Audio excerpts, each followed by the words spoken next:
Madam अब यहाँ पर एक ये पूछना है कि अभी ये बताया कि कान दिखना, वाइट बैकग्राउंड आना, कहीं भी लिखा हुआ तो नहीं है हमारे इलेक्शन कमीशन में, खाली फोटो बोल के लिखी हुई है।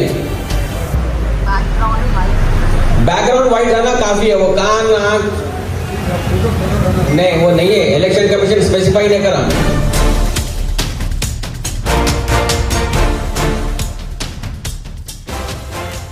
हम बताएंगे कि कैसा फॉर्म आएगा। देखिए ये एक नमूना है फॉर्म का, जिस तरीके से आएगा। इसमें ये ऊपर का हिस्सा प्री फिल्ड है, ऑलरेडी फिल्ड किया हुआ रहेगा। इसके अंदर यहाँ पर आपका नाम रहेगा, एपिक नंबर, एड्रेस, आपका फोटो कौन सी रहेंगी, जो इलेक्टोरल रोल में आपकी फोटो है वही फोटो प्रिंट होके आएगी। इसके बाजू एक छोटा सा खाना खाली है ये वाला, इसमें आपको लेटेस्ट फोटो अपनी प्रिंट करना है। मैडम अब यहाँ पर एक ये पूछना है कि अभी ये बताया कि कान दिखना, वाइट बैकग्राउंड आना, कहीं भी लिखा हुआ तो नहीं है हमारे इलेक्शन कमीशन में, खाली फोटो बोल के लिखी हुई है।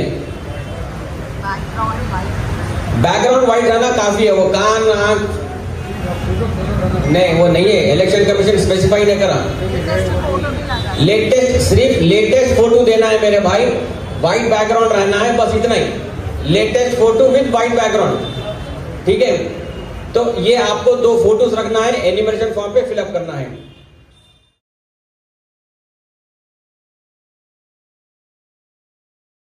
अब ये बताइए आप कि एन्यूमरेशन फॉर्म जिसको मिल रहा, जिसका नाम वोटर लिस्ट में है उन्हीं को मिल रहा।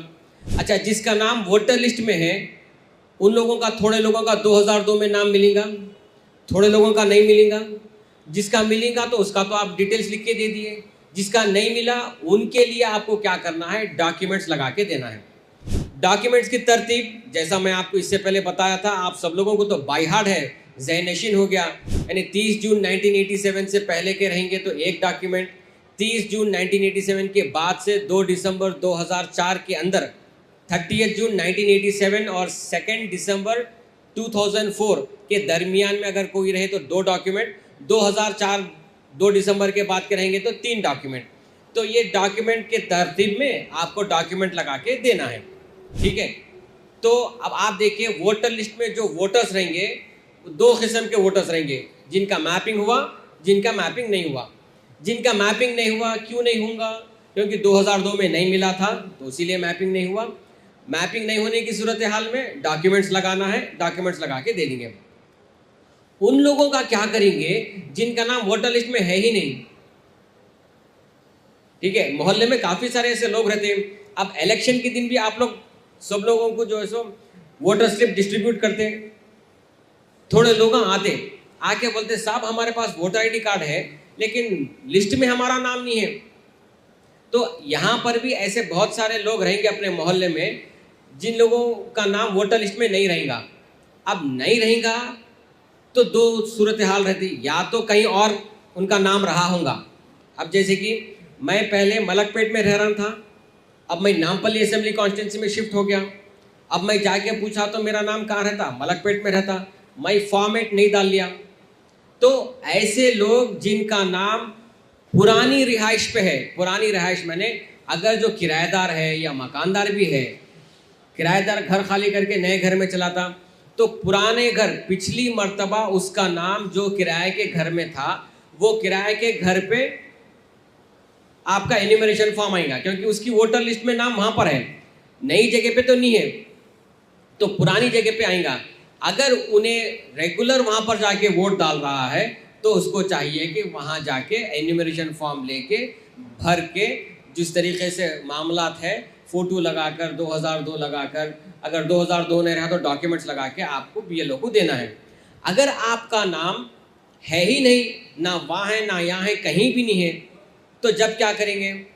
तो अगर आपका नाम नहीं है, जैसे कि अब मेरे वालिद साहब हैं 70-75 साल के हैं, मलकपेट में रह रहे थे, वहाँ से नाम डिलीट हो गया, नामपल्ली में भी नहीं है।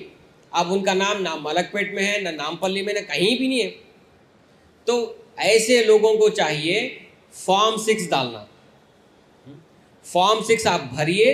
फॉर्म 6 के साथ में ये ज़रूरी है कि डिक्लेरेशन फॉर्म, क्योंकि उन लोगों को एन्यूमरेशन फॉर्म नहीं आएगा तो उनके लिए क्या आएगा, डिक्लेरेशन फॉर्म। देखिए ये है आपका डिक्लेरेशन फॉर्म, ये फॉर्म 6 के साथ में आपको देना है। जो कोई भी फॉर्म 6 डाल रहे हैं, फॉर्म 8 डाल रहे हैं, उनको डिक्लेरेशन फॉर्म देना है। इन लोगों को एन्यूमरेशन फॉर्म नहीं आएगा। अच्छा, डिक्लेरेशन फॉर्म एन्यूमरेशन फॉर्म का ही नमूना है।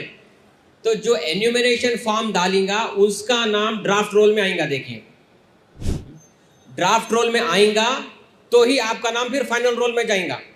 अगर आप एन्यूमरेशन फॉर्म, आपका नाम वोटर लिस्ट में है और आप एन्यूमरेशन फॉर्म भरने से चूक गए तो आपका नाम डिलीट।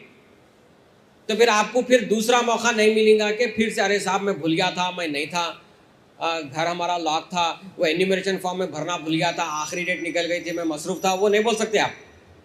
आपका नाम वोटर लिस्ट में है तो आपका एन्यूमरेशन फॉर्म आएगा, एन्यूमरेशन फॉर्म आएगा तो एन्यूमरेशन फॉर्म भर के देना।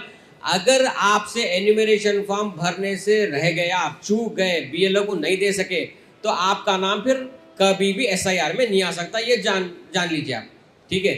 अब जिनका नाम नहीं है वो लोग फॉर्म 6 भरेंगे।